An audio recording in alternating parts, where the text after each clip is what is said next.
Hi friends, வணக்கம். நம்ம வீட்டு பால்கனியில் இன்றைக்கி ஒரு பட்டர் பீன்ஸ் கொடி நல்லா படர்ந்துருக்கு. 1 மாதம் ஆயிடுச்சு. ஒரு க்ரோ பேக்கில் தான் வச்சுருக்கேன். அழகாக ஒரு க்ரோத் இருக்குது.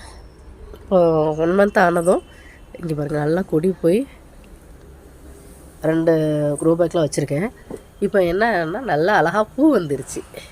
இது பார்த்திங்கன்னா தெரியும், ஃபுல்லாக பூ இருக்குது. அழகாக இருக்குது பூ பார்க்குறதுக்கு. அவரை பூ மாதிரி தான் இருக்குது, ஆனால் பட் இது கொஞ்சம் குட்டியாக இருக்குது. பீன்ஸும் இதே மாதிரி தான் இருக்கும். எல்லா இடத்துலையும் பூ மொட்டுமாக இருக்குது.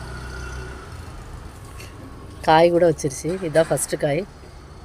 பீன்ஸ் மாதிரி தான் வரும்னு நினைக்கிறேன். அப்புறம் ஃபுல்லாக மொட்டு தான் இருக்குது மேலே வரைக்கும். இங்கே ஒரு செடி இருக்குது. இந்த கொடியிலையும் மொட்டை நிறையா வந்திருக்கு.